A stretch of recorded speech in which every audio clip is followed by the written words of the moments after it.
के लिए एक है मिथ, सबसे कॉमन, कोई भी बच्चा जब से बड़ा होता है वही देखता है नो पेन नो गेन।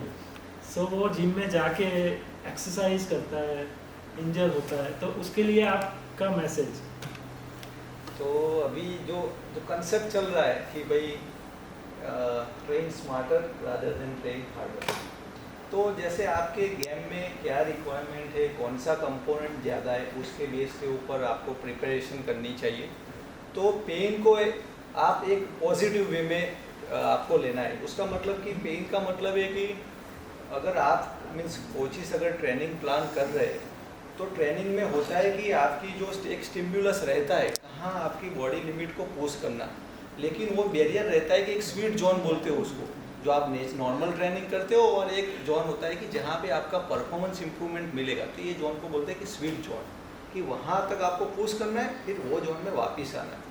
अगर आप कंटिन्यूसली, आपको पता ही नहीं है कि एक लोकलाइज पेन हो रहा है और आप कंटिन्यूसली फिर वो एक्टिविटी कर रहे हो, तो दो तरीके से फिर उसमें ओवर यूज इंजरी होने के चांसेस रहते हैं। एक तो आप natural movement repetitively long time के लिए परफॉर्म करो तो भी आपको चांसेस होते हैं, या फिर आप अननेचुरल मूवमेंट रिपीटेटिवली परफॉर्म करो तो भी आपको ओवर यूज इंजरी होने के चांसेस रहते हैं।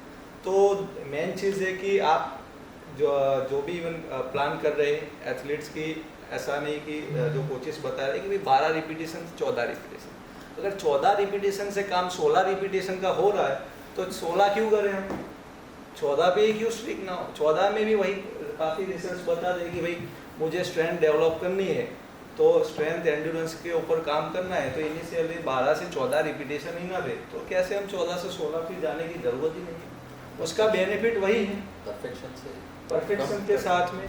तो सबके पास टाइम सेम है कि भाई 24 आवर्स है, उसमें से 5 घंटे ही सब लोग ट्रेन करते हैं, लेकिन जितना उसका जो ट्रेनिंग का जो प्लानिंग है, जितना सिंसियरिटी है कि भाई जो बताए वही प्रॉपर्ली प्लान करना, तो आप कैसे सक्सेस हो गए तो भी पता चलेगा, मे बी अगर आप फेल हो गए तो भी पता चलेगा कि कहाँ मुझे और इम्प्रूव करने की ज़रूरत है।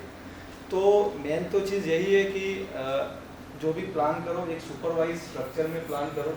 इवन इंजरीज के बाद में भी जैसे आप डॉक्टर सजेस्ट करते हैं कि जैसे ACL, थोड़ा सा मैं बताना चाहूँगा सर ACL इंजरी में, बिल्कुल, तो जैसे ACL इंजरी के जो रिहैब प्रोटोकॉल रहता है वो 8 to 9 मंथ्स का रहता है, तो उसमें डेफिनेटली साइकोलॉजिस्ट का भी ऑल ओवर रोल रहता है। और कैसे हम एथलीट्स को इवन एक फेज से दूसरे फेज में पुश करते हैं कि एक्यूट फेज है आफ्टर द ऑपरेशन के बाद में, तो 4 to 6 वीक्स में ग्राफ्ट प्रोटेक्शन फेज है, उसमें ग्राफ्ट को प्रोटेक्ट करके कैसे उसमें आपको एक्टिविटी प्लान करना है रिहैब की, ताकि उसका एक्सटेंशन लेग ना रहे, कि आपका नी स्ट्रेट रहे और आप एक जो 90 डिग्री के रेंज के ऊपर काम कर रहे हो। उसके बाद में सेकंड फेज है, सपोज रिकवरी फेज है, वो 6 to 12 वीक में आप काम कर रहे हो कि जो उसमें जैसे सर ने बताया था और इंजरी रिडक्शन के लिए भी हेल्पफुल है कि नी की इंजरी है लेकिन आप दूसरे कंपोनेंट के ऊपर भी काम करना पड़ेगा, कि कोर कंपोनेंट है, हैमस्ट्रिंग कंपोनेंट है, पोस्टे चेन एक्टिवेशन है, उसके ऊपर भी काम करके हम उसको कर सकते हैं। तो ये टाइम पे भी ऐसा नहीं कि एथलीट्स को पेन, हम एक फेज से दूसरे फेज में अगर स्विच करते तो वहाँ पे भी एथलीट्स फील करता है, लेकिन वो आइडेंटिफाइड अगर आप हो रहा है तो इमीडिएटली आप बताइए कि नहीं सर थोड़ा सा लग रहा है, तो अगेन जो भी फिजियोथेरापिस्ट होगा या फिर डॉक्टर्स होगा, अगेन वो आपको रीअसेस करेगा और क्या हम वही फेज पे जा रहे हैं, क्योंकि प्रोग्राम होता है वो इंडिविजुअल टू इंडिविजुअल डिफर करता है। मे बी किसी में 8 to 9 मंथ, फीमेल एथलीट्स में may be more than 9 month भी लगे। तो ऐसे भी रिसर्च है कि 9 मंथ्स में के से पहले जो रिटर्न टू स्पोर्ट्स हुए उसमें री इंजरी होने के चांसेस ज़्यादा है, पर्टिकुलरली फीमेल एथलीट्स में। तो ये भी कंपोनेंट है। तो ऐसा नहीं कि इंजरी में भी कैसे आप उसको पेन को कैसे आप पूरा प्लान करते हो, कि ऐसा नहीं कि इंजरी हुई उसके बाद में कंटिन्यूसली उसको भाई पूरा लोड करके उसको एज जल्दी एज पॉसिबल भाई मुझे जल्दी कंपटीशन करनी है, तो ये चीज़ नहीं है। आप एक ही टूर्नामेंट पे फोकस करो और उसके साथ में स्मार्ट ट्रेनिंग करो।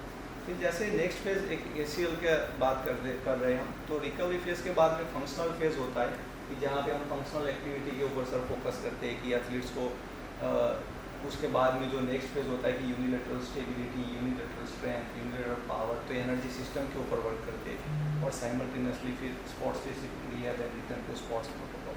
तो ये इंजरी ए फेज पे 1 फेज टू सेकंड फेज में जाने पे भी कहीं ना कहीं वो फील करता है तो ये टाइम पे इवेल्यूएट करके उसको आप अच्छी तरह से उसको प्रॉपर प्लान करके उसको ले सकते हो। तो train smarter rather than train harder.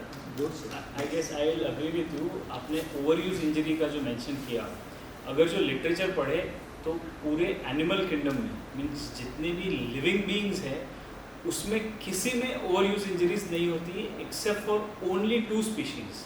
One is human beings and second is race horses, क्योंकि ये दोनों ही ऐसी स्पीशीज है जिनको ट्रेन किया जाता है कि you push beyond your pain limits. बाकी आप जो पढ़ोगे तो ये जो ओवर यूज इंजरीज है और कहीं पे कोई एनिमल स्पीशीज में नहीं दिखता, बिकॉज दे नो कि अगर जो आपको पेन है तो पेन इज वन वे कि आपका बॉडी आपके साथ कम्युनिकेट कर रहा है, so listen to your body. But हम human beings and race horses को ये ट्रेनिंग दी जाती है कि आप वो पेन को इग्नोर करें या in fact push beyond your margins. So I would say कि whenever there is pain in any part of your body और वो कांस्टेंट है, काफ़ी टाइम तक है, तो try to listen to it and try to act on it rather than just ignoring with it. And I guess it is always better to play smarter and work smarter than work harder. Agree. Great. Miss Kalna, ऐसा कहा जाता है कि sports psychiatrist का role है only motivation. So आप क्या message देना चाहेंगे आपके साथ जो एथलीट्स आते हैं? सो गलत है, मिथ है, बहुत बड़ा मिथ है। सो अगर आपको एज एन एथलीट अगर आपको कोई आके बोले कि सब ठीक हो जाएगा, ये तो चलता है, तुम्हें कुछ नहीं हुआ है, उनसे एकदम दूर भाग जाना। क्योंकि स्पोर्ट्स साइकोलॉजी में हम एथलीट्स को यही सिखाते हैं कि आप अपने इमोशंस को, अपने सिचुएशंस को, अपने आप को कितना जल्दी आप एक्सेप्ट कर सकते हो। सो अगर आपको कोई मोटिवेशनल स्पीच दे रहा हो कि आपके स्पोर्ट में सब ठीक हो जाएगा, तो ऐसा नहीं होता। स्पोर्ट्स साइकोलॉजी में और काफ़ी सारे कंसेप्ट्स होते हैं, काफ़ी सारे पॉइंट्स होते हैं जो कवर होते हैं, जैसे मैंने बताया था, कॉन्फिडेंस है, सेल्फ एस्टीम है और परफॉर्मेंस रिलेटेड। सो सर ये तो मिथ ही है। और mental toughness is necessary only for elite players, क्योंकि ऐसा देखा जाता है कि बड़ा सा ऑर्गेनाइजेशन है, बड़ा सा स्पोर्ट्स सेंटर, वहाँ पे साइकेट्रिस्ट का एक प्रोविज़न होता है, बिकॉज वहाँ पे सिलेक्टेड प्लेयर्स होते हैं, तो जो कि हाई ग्रेड वाले प्लेयर्स होते हैं, तो उनके लिए ही है, ऐसा लोग मानते हैं। After you achieve certain level of your sports career, after that only you should be approaching the psychiatrist. ऐसे इसके लिए आपका न्यूज़ मैसेज? सो ये भी गलत है। स्पोर्ट्स साइकोलॉजी सारे एथलीट्स सारे लेवल के, starting age young age 12 year old, I feel कि जितना जल्दी आप ये सारे कंसेप्ट्स आप में खुद को मतलब आप खुद को सिखा सको या उसकी इम्पोर्टेंस आप समझ सको, तो ऊपर आप जितना जाओगे, जब नेशनल खेलोगे, स्टेट खेलोगे, इंटरनेशनल खेलोगे, आई थिंक उतना ही इजी होता जाएगा, because you have already worked on your mental strength. आप ऑलरेडी उतने स्ट्रॉन्ग हो कि आपके सामने जो चैलेंजेस है आप उसको फेस कर पा रहे हो। सो इफ़ कोई पेरेंट्स देख रहे हो या इवन 15-16 ईयर ओल्ड एथलीट्स अगर आप देख रहे हो, तो प्लीज़ अपने पेरेंट्स को, अपने कोचेस को ज़रूर समझाना कि वो स्टेज पे पहुंच के फिर ये सब सर्विसेज हम लेंगे, ऐसा नहीं है। जितना जल्दी आप एक टीम खुद की बना सके, जैसे परमानेंट नहीं तो कंसल्टेशन बेसिस पे, आई थिंक वो ही all round athlete development programme आपके लिए हो सकता है। Well said sir. कोई भी एथलीट ज़्यादा इंजरी होता है, सीवियर इंजरी, इज थिंकिंग के now my career is finished, जो सबसे बड़ा डर होता है, बिकॉज उसने बहुत सारे साल अपने लाइफ के साल दिए हुए हैं। तो उनके लिए आपका मैसेज, जैसे आप ACL इंजरी या जो भी सर्जरीज करते हैं, तो उनके लिए आपका message? So thanks to Google, अभी जितने भी एथलीट्स मेरे पास आते हैं उनको ऑलरेडी पता होता है कि क्या करना है, उसके स्टेप्स क्या है, सर्जरी कैसी होगी एंड उसका टाइम क्या होगा। तो ये सब क्वेश्चंस तो मेरे पास अभी एथलीट्स लेके ही नहीं आते, बिकॉज दे ऑलरेडी नो। मुझे आके ये एथलीट्स बोलते हैं कि सर ये करो, मुझे ये नहीं बोलते हैं, क्योंकि उनको डायग्नोसिस पता है, उनको MRI पता होता है, उनको क्या करना है सब कुछ पता होता है। सो डायरेक्टली आके मुझे बोलते हैं कि सर आप कर लो सर। उनका सबसे इम्पोर्टेंट और शायद एक ही क्वेश्चन होता है कि सर इस इंजरी की वजह से is this injury a career ending injury या will I be able to ever return back to sports. So मुझे लगता है कि एथलीट्स के they take sports as not just game, they are emotionally very much involve.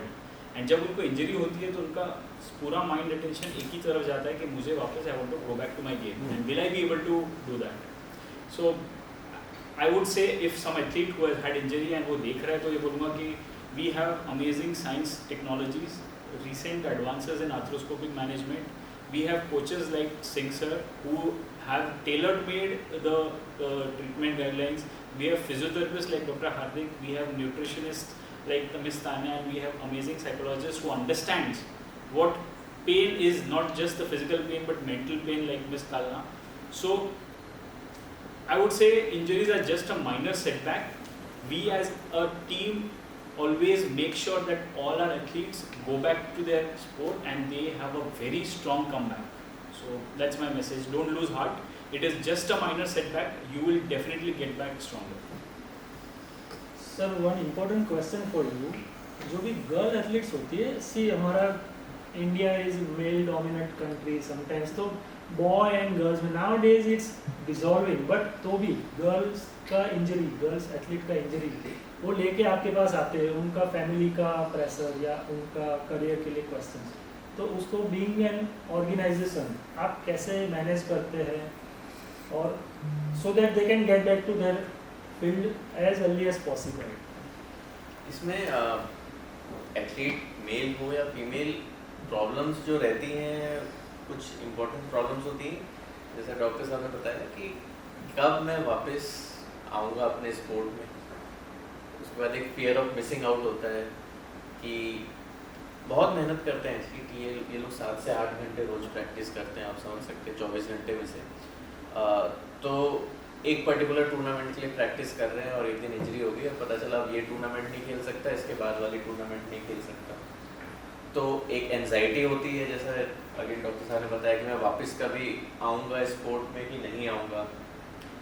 और athlete से ज़्यादा वो एंजाइटी होती है, जैसे आप कभी गाड़ी चलाएंगे, आप ड्राइवर हैं, आप रैश ड्राइविंग कर रहे हैं, तो आपसे ज़्यादा डर आपके लेफ्ट में जो बैठा है उसको लगता है, उनको ज़्यादा. तो वैसे ही एथलीट से ज़्यादा डर उसके घर वालों को लगता है.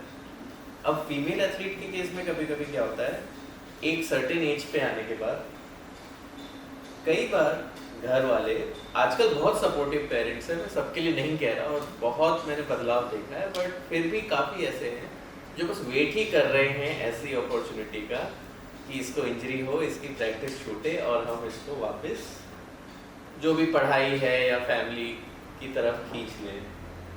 और फिर वो पहले ही इतनी सारे प्रेशर से जूझ रही है वो एथलीट,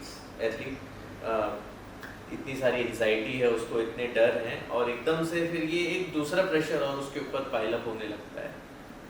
तो मैनेज करना तो बहुत मुश्किल है, करना तो फीमेल एथलीट को ही है. तो हमारी बस यही एडवाइस होती है कि देखिए, जब भी इंजरी होती है तो आपका गोल पोस्ट चेंज नहीं होता है, खाली थोड़ा सा शिफ्ट हो जाता है, आपके गोल्स वही रहते हैं. आप लोग देख रहे हैं कि कैसे किस तरह के एक्सपर्ट्स आजकल एथलीट्स के साथ काम कर रहे हैं इंजरी प्रिवेंशन के लिए, सब यहाँ बैठे हैं. तो एथलीट को पहले तो अपने आप को ये समझाना है कि नहीं, ये थोड़े समय की बात है, मे बी जो मैं नेक्स्ट ईयर अचीव कर रही थी वो नेक्स्ट ईयर अचीव करूँगी.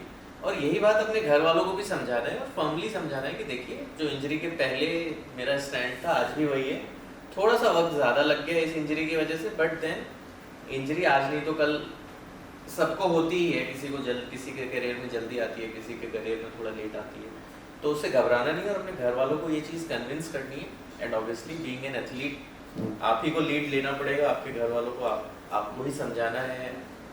और आप ही सबसे पहले तो आपको खुद को अपनी एक्सपेक्टेशंस मैनेज करनी है. मतलब आपको ऐसा नहीं होना चाहिए कि 2 महीने ज़्यादा लग रहे हैं, यार मैं तो 3 ही महीने सोच रही थी, अभी 6 महीने बोल रहे हैं डॉक्टर साहब. नहीं, आपके फिजियोथेरेपिस्ट या जो भी आपके कोचेस बोल रहे हैं उसको फॉलो करिए, क्योंकि इंजरी प्रिवेंशन में उससे फास्ट कुछ नहीं होता. किसी की बॉडी एक पर्टिकुलर इंजरी में 6 हफ्ते में रिकवर हो जाएगी, किसी की 7 में होगी, उससे ज़्यादा फर्क नहीं पड़ता. बट अगर आप उसको फॉलो नहीं करेंगे, इंजरी छुपाएंगे या कुछ ऐसा करेंगे तो टाइम बढ़ेगा, घटेगा नहीं. और कई लोग ये भी एक्सपेक्ट करते हैं कि अब तो मुझे इंजरी हो गई, फिजियोथेरेपिस्ट ने 6 महीने कहा तो 6 महीने मेरा रेस्ट है। ऐसा भी नहीं होता। 6 महीने अगर आपकी लोअर बॉडी में इंजरी हुई है तो आप अपर बॉडी में वर्कआउट करते रहिए, कुछ ना कुछ करिए। आपका डाइट जो आपके न्यूट्रिशनिस्ट ने कहा है उसको एकदम फॉलो कीजिए। तो और इसमें भी स्पोर्ट्स की तरह ही होता है, जो लोग स्पोर्ट्स में ज़्यादा इंटेंसिटी के साथ जो एथलीट खेलते हैं वो अपनी रिकवरी में भी ज़्यादा इंटेंसिटी के साथ रिकवरी करते हैं, और जो ग्राउंड में भी जिसकी इंटेंसिटी कम होती है उसकी रिकवरी में भी इंटेंसिटी कम ही होती है। बट हाँ, फीमेल एथलीट्स पे प्रेशर जाता है, उनको मैनेज करना पड़ेगा एज यूजुअल। मतलब फीमेल्स के साथ किसी भी फील्ड में, not just in sports, they have to be stronger than, mentally stronger than men, उसमें कोई डाउट नहीं है। स्पोर्ट्स में भी वही है। सो आई थिंक ये प्लेटफॉर्म पे आप हम लोग इतने सारे लोगों के साथ जुड़े हैं, तो हमारे ओर से सारे फीमेल एथलीट्स के पेरेंट्स के लिए एक मैसेज कि आपकी डॉटर जहाँ तक भी पहुँची है एथलेटिक्स में, स्पोर्ट्स में, उसने बहुत मेहनत की है टू परस्यू हर पैशन। तो उसको सपोर्ट कीजिए और उसको एनकरेज कीजिए कि हाँ, you can achieve your dreams. So extra pressure जो फैमिली का या मैरिजेस वगैरह, थोड़ा सा उनको स्पेयर कर दीजिए। जैसे कि बॉयज़ को ट्रीट करते हैं, ऐसे गर्ल्स को भी एक ट्रीटमेंट मिलना चाहिए to live their life according to their wish. So I think we have covered all the parameters regarding today's subject, and I'm truly thankful to all our guests, sir, our fencing coach sir, our physiotherapist sir, Rajnish sir.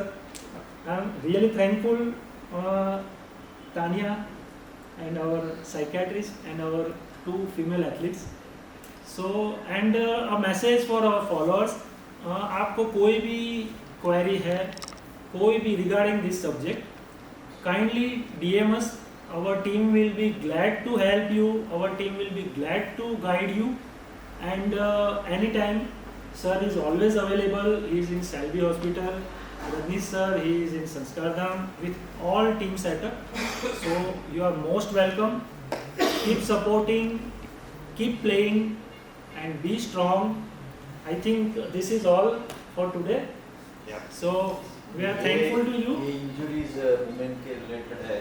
मैं doctor sir से पूछना चाहता हूँ कि जितना जल्दी injuries women's को लग जाती है उतना जल्दी भी होता है। ज़्यादा मेंस को थोड़ा टाइम ज़्यादा लगता है। तो पेरेंट्स से हो या किसी से ये कहना चाहता हूँ कि आप सोचना भी मत कि आपकी बेटी ऐसा इंजरी हो गई है तो वो रिकवर भी जल्दी होगा, बिकॉज टिश्यूज और ऑल्सो। हम विल पावर जब देखते हैं तो विमेन का विल पावर बहुत ज़्यादा स्ट्रॉन्ग होता है इन कंपैरिजन विद मेन। ये मैंने खुद ने नोटिस किया, and they come back very much strong. I agree definitely. तो चिंता करने की जरूरत नहीं। Yes. तो जितना जल्दी इंजरी हो गया तो उतना जल्दी रिकवर होता है compare to I mean female and male injuries and So we come to end. We are very thankful to the trustees and management of Sanskardham Sports Academy, this Dr. Kunal sir and Selby Hospital. We wish to see you all very soon again with new subject for our athletes. Till then, goodbye. Jai Hind. है। Thank you. Thank you.